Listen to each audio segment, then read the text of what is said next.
CGTN, China Global Television Network.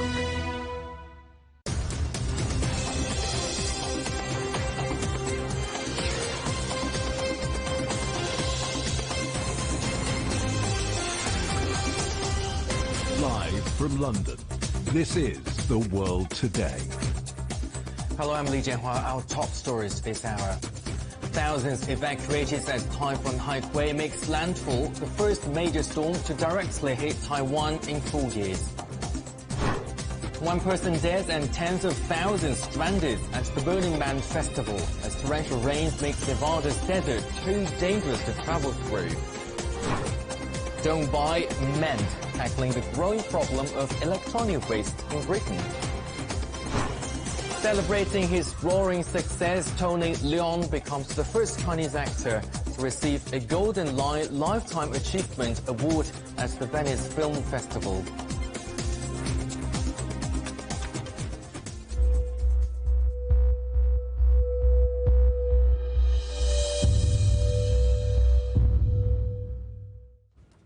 Thousands of people have been evacuated in southwest Taiwan as Typhoon Haikui made landfall, bringing strong winds and rain.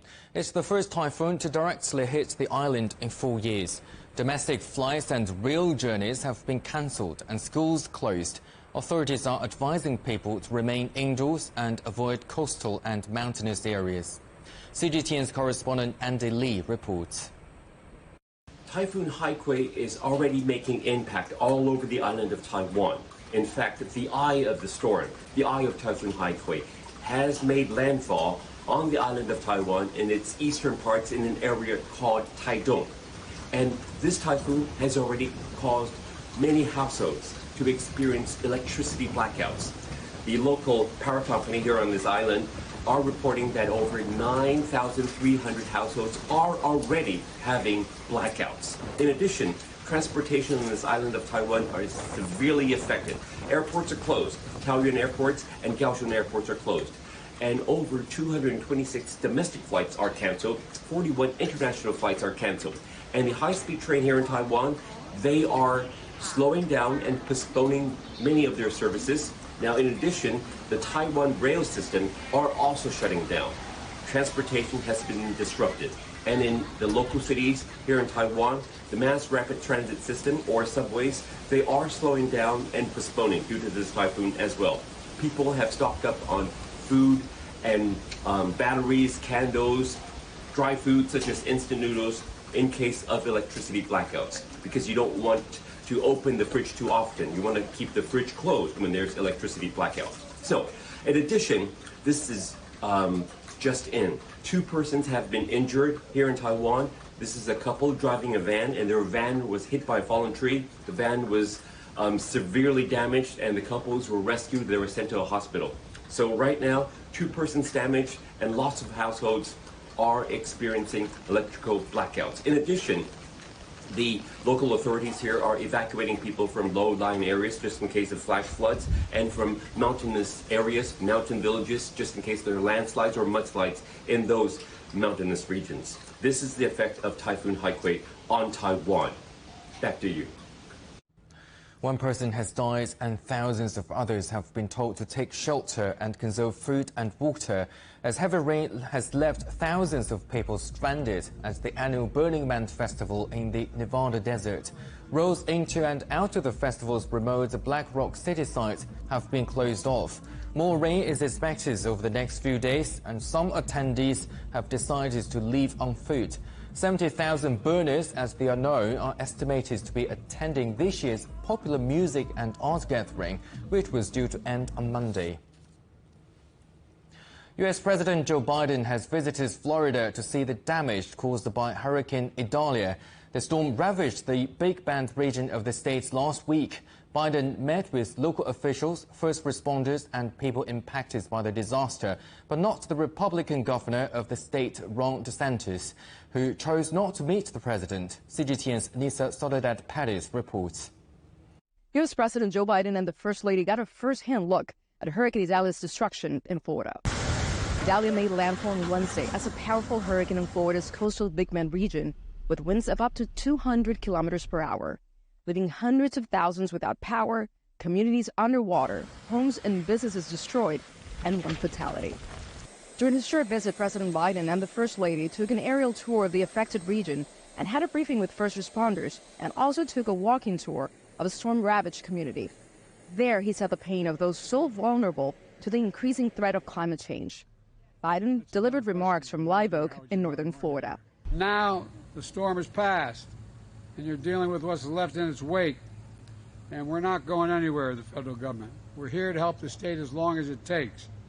FEMA and the Small Business Administration are here to help residents. Florida's Governor Ron DeSantis did not meet with President Biden when he arrived in the state to survey the hurricane damage.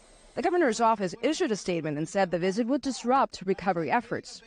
Optics aside, President Biden and DeSantis had been in contact and coordination in preparation and recovery from Hurricane Idalia. The Biden administration approved a major disaster declaration for Florida just a day after the storm, releasing federal funds for the impacted counties. Now, the challenge for the Biden administration is to get Congress to approve more funds for the Federal Emergency Management Administration, the U.S. agency that handles natural disaster relief for the nation. The request follows a string of disasters, including the Hawaii wildfires, the deadliest in the U.S. in more than a century, and Hurricane Idalia here in Florida and the Southeast. On top of that, more storms are developing in the Atlantic Basin this hurricane season, which ends on November 30th. Nitza Soledad Perez, CGTN, Miami. One of Ukraine's Danube river ports has come under attack from Russian drones. Officials said the strikes in the early hours of Sunday injured at least 2 people and destroyed warehouses and grain silos at the site south of Odessa. Ukraine's Danube ports have been taking a central role in grain exports since Russia withdrew from the Black Sea Safe Passage deal last month. Kiev hasn't named the port facility hit, but says over 20 Iranian-made drones were shot down. One of Ukraine's richest men has been arrested on corruption charges. Media and banking magnate Igor Kolomoisky has been accused of laundering over $130 million in cash by sending money abroad using banks under his control. The court has ordered that he be held in pre-trial detention for 2 months or pay bail of nearly $15 million. Russia's former president says over 250,000 citizens have signed up for military service so far this year. Dmitry Medvedev said 280,000 people have been accepted into the ranks of Russian troops, a number of thought to include former Wagner mercenaries seeking redeployment after June's failed mutiny. Last year, Russia announced a plan to increase troop numbers by a third to 1.5 million. Plans to forcefully mobilize reservists last year saw hundreds of thousands of young Russian men flee the country to avoid being drafted. Advances in artificial intelligence are in the spotlight at this year's China International Fair for Trading Services. Experts say AI is making once expensive services available to more people, but the question is, at what cost? CGTN's Dakai reports from Beijing. Motion capture technology used to be exclusive to filmmaking, with actors wearing intricate mocap suits. But this screen pretty much showcases the same effects, and all you need is your smartphone to track the motions.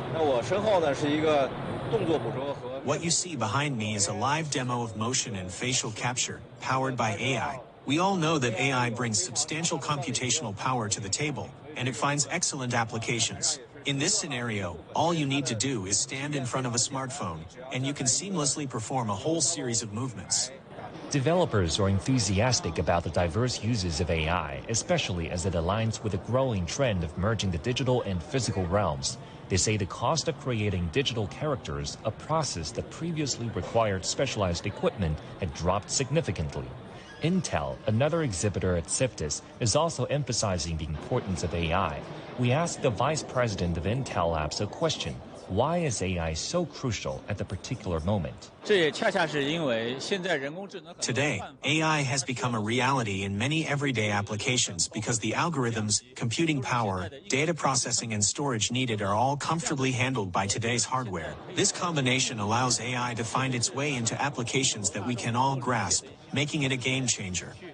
But he also highlights how these advances are just the starting point. To implement them on a large scale means depending on upcoming technologies. At the heart of this, efficient chip computing power. Today, large AI models consume a substantial amount of processing power, put pressure on networks, and consume considerable amounts of electricity. Achieving a substantial and wider use of AI in the future will require a variety of chip-level innovations. It's all about using the most efficient methods to provide computing power. Whether it's for training, decision-making, or data processing, combining different hardware can really do the job. It's not about relying on a single piece of hardware to solve everything. The future lies in the smart use of diverse hardware and technologies, ensuring a sustainable, eco-friendly implementation of AI. Industry leaders are also taking a proactive stance to ensure the responsible development of AI. They recognize that advancing the technology needs oversight, ethical considerations, and established operational guidelines. Artificial intelligence has advanced so rapidly that it's impacting both individuals and businesses in an increasing number of ways. It's also one of the highlights at this year's CIFTIS. As the technology spreads, developers believe innovations like this are sure to shape the future of how we interact with the technology and live our lives. Haikui, CGTN, Beijing. Thousands of protesters have rallied in the Niger's capital, Niamey, calling for French troops to leave the country. Crowds gathered outside the military base housing French soldiers, accusing the former colonial power of interference after July's coup. France has backed ousted President Mahmoud Bazoum after he was forced from office by the leaders of the military coup. Army chiefs have ignored deadlines from the African Union and ECOWAS to return Niger to constitutional rule. Israel's Prime Minister says he wants to deport all Eritrean migrants who were involved in Saturday's clashes in Tel Aviv. 150 people were injured when supporters and opponents of the Eritrean government fought each other and the Israeli police. At least 40 people remain in hospital. 12 are said to be in a serious condition. Benjamin Netanyahu is reported to have ordered a plan to remove all African migrants from Israel. A curfew has been lifted in the northern Iraqi city of Kirkuk after clashes between ethnic groups killed 4 people and wounded at least 14. Tensions have been brewing in the city for nearly a week over the central government's plan to return a building to the Kurdistan Democratic Party to serve as its headquarters. Opponents of the move set up camp outside the building last week. Iraqi troops have been deployed to try to prevent further violence. You're watching CGTN. Still ahead. How Rwanda's mountain gorillas are helping fuel a boom in eco-tourism. We're on the Edgeville next.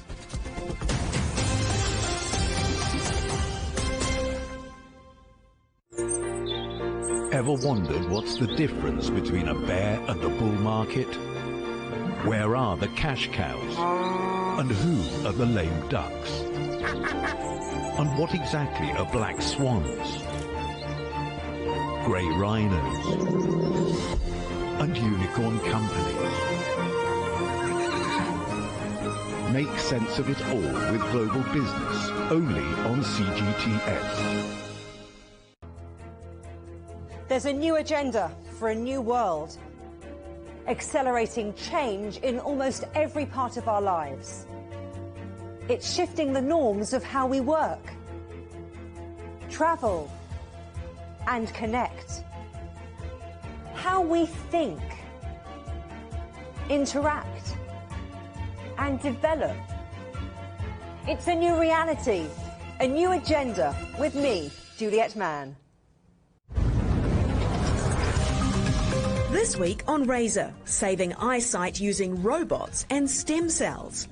And an implantable fuel cell that runs on the excess glucose in your blood. It's just using your metabolism to produce electricity, and in the not-so-distant future we can produce the energy we need to power up all medical devices, implants, pacemakers.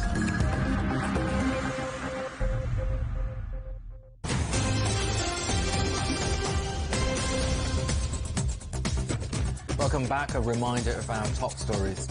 Thousands evacuated as Typhoon Haikui makes landfall, the first major storm to directly hit Taiwan in 4 years.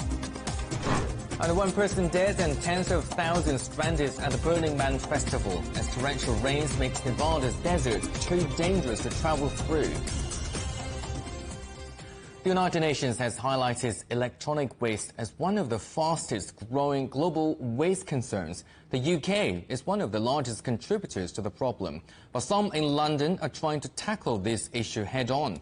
They're pushing for a so-called circular economy, which encourages people to prioritise repairing and borrowing over buying new items. CGTN's Paul Barber reports.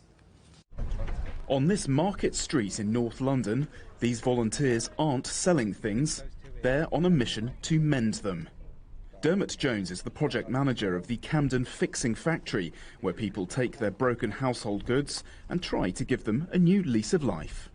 When we buy things for the home, we've fallen into the kind of acceptance that it's a short-term contract, it's going to die, we'll have to throw it away and buy another one. But that's a blip. We don't do that with cars, we don't do it with bicycles, we don't do it with industrial machinery, yet somehow we accept that in the home. And that's one of the things we want to turn around. Electronic waste, or e-waste, is a major problem around the world. Britain is the world's second biggest producer of e-waste per capita, according to comparison service Uswitch, which predicts it will take the top spot next year. The Fixing Factory opened 2 years ago and relies on public funding. Often, the fixers show customers exactly what's wrong with their items so they can deal with future problems. A lot of people will be terrified to open a vacuum cleaner or open an amplifier. We take them through how to do it safely, what the stages are. Across town, a shopping centre is hosting a different approach to closing the circle of purchasing and throwing away. Here, a library of things offers a range of household goods for borrowing from as little as $1 a day. In our kiosk today, we've got everything from a carpet cleaner to a hedge trimmer, and then a whole bunch of other useful items, from staple guns to hand saws to a pressure washer. So the whole aim of Library of Things is to make borrowing better than buying. The primary outcomes of that is to reduce wasteful consumerism, so reduce the amount of things that are unnecessarily going to landfill, or ultimately reduce the amount of things that are made in the first place. The first Library of Things opened in South London nearly a decade ago, and there's now a network of sites across the British capital. Back at the Fixing Factory, a kettle is receiving life-saving surgery. Seemingly small acts, but for each item fixed or borrowed, these organisations could have a big impact on how people approach sustainability. Paul Barber, CGTN, London. Well, Martin Charter is director of the Centre for Sustainable Design at the University of Creative Arts in Farnham in the UK. He's been involved in tackling e-waste for years, and I asked him how bad the problem is. There is over 50 million tonnes of e-waste produced globally, and so the challenge is not just in Europe and the UK, but it's a global problem. And it's not a new problem. This is an issue that has emerged. Certainly I looked at in great detail in the 2000s, and indeed the United Nations set up a program on this. I'd say Europe has, alongside Japan, have been leaders in trying to drive recycling of electronics. But of course, e-waste is manufactured globally, with a lot of the manufacturing in South and Southeast Asia. And we do note that there are, quite advanced recycling, not just in Europe, but also in the Greater China region. Professor Martin, is there enough leadership shown globally when it comes to tackling e-waste and enacting the principles of so-called circular economy?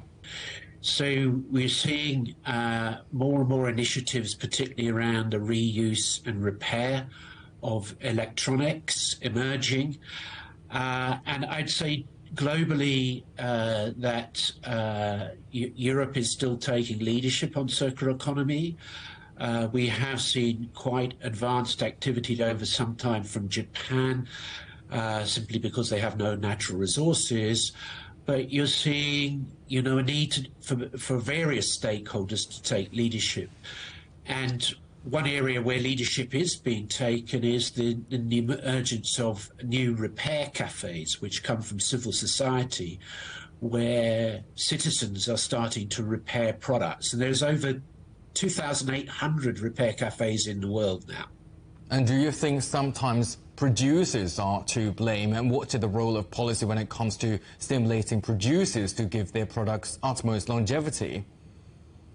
So the issue of built-in product obsolescence has been discussed for a long time. Do companies deliberately design their products for death, if you like, or early retirement? And certainly some do, and many don't. I mean, companies have had the knowledge to design for repairability back into the sort of 2000s, but they've not either had the policy driver to do that or seen the business opportunity. But what is changing now is both the policy is changing and the European Commission is, for example, recently put forward a repair directive, and also the right to repair your electronic items is becoming more of an issue. But, you know, we're seeing also the innovation and pushes coming from elsewhere as well. Activists, the local residents and clubbers have been holding a climate protest with a difference in the German city of Berlin. The demonstrators turned a 1-kilometer stretch of road in the eastern neighborhood of Friedrichshain into a massive dance floor. The group wants to block plans to extend Berlin's main motorway, the A100, through this nightclub district, which they say is a vital part of the city's culture. India has switched off the rover it landed on the moon 11 days ago, saying it has completed the experiments assigned to it. The Pragyan rover was the first ever to explore near the south pole of the moon, a day after India successfully launched a rocket to study the sun. The Space Research Organization announced it was putting the rover into sleep mode. It says the vehicle's batteries remain charged for any possible future tasks. A meteor has been filmed streaking across the night sky in Turkey. It left a bright green flare as it passed over the eastern city of Erzurum late on Saturday, delighting onlookers. The images were caught on mobile phones and on the dashboard camera of a car. Rwanda's mountain gorillas are at the cornerstone of the country's eco-tourism sector. To fund habitat preservation and ensure the survival of the species, every year, a ceremony dedicated to naming baby apes is held, attracting thousands of visitors, including some big Hollywood stars. Our correspondent Ethan Tashobia reports. In the Volcanoes National Park of Rwanda, Hollywood star Idris Elba embarks on an extraordinary journey to meet his baby gorilla. He was accompanied by his wife, model and activist Sabrina Elba. In Rwandan culture, a baby namer traditional takes on the role of a godparent, and Idris is about to become the godfather of a truly unique baby. You're very lucky. Very lucky. The moment when Idris and the baby gorilla first met is nothing short of enchanting. Idris and Sabrina, now the godfather and godmother of this baby gorilla, are poised to unveil a name. The family whose child we are naming is from Mutobo, or the Mutobo family. The mother is Mudukama, and we've decided to name this baby Narame, which translates to long life. The reason being, the mother has previously lost 2 children, and we hope more than anything that this child lives a long life. Over the past 2 decades, 397 baby gorillas have received their names from global celebrities, leaders and activists. Officials say Rwanda's investment in ecotourism underscores the country's dedication to conservation. Over the past 19 years, tourism revenue sharing, which benefits surrounding communities and reduces illegal activities in the park, has grown from $13,000 in 2005 to nearly $1 million in 2023. Rwanda's effort to protect its biodiversity have been multifaceted and multipurposed. from local and international advocacy to the creation and expansion of national parks, no stone is being left unturned and for cause.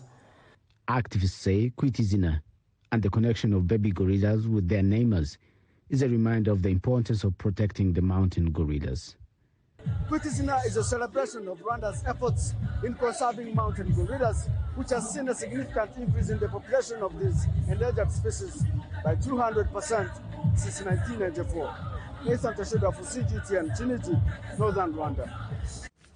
Veteran Hong Kong actor Tony Leung has been awarded the prestigious Golden Lion Award for Lifetime Achievement at the Venice Film Festival, becoming the first Chinese actor to do so. Leung, described as one of Asia's greatest actors, has starred in dozens of films and TV series, including City of Sadness, Hero and Lust Caution. He won over younger fans after starring in Marvel's superhero film Shang-Chi and The Legend of the Ten Rings. He wiped away tears on receiving a standing ovation, later talking about how he approaches his roles. How I brought up, I used to suppress all the feelings inside. I don't show all my feelings in front of others. After I get into the acting class, I find a way to express myself in front of other people without being shy, because they don't know that it's me. They think I'm playing a character. So I think that's my style of acting. Our top stories again. Thousands evacuated as Typhoon Haikui makes landfall, the first major storm to directly hit Taiwan in 4 years. And one person dead and tens of thousands stranded at the Burning Man Festival as torrential rains makes Nevada's desert too dangerous to travel through. And that is The World Today. Thanks for watching. There is more news on CGTN Europe's channel, on the Telegram app, or scan the QR code on the screen to get stories and updates sent direct to your phone. More news at the top of the hour. Coming up next is Razor. For now, from all the team in London, that's goodbye.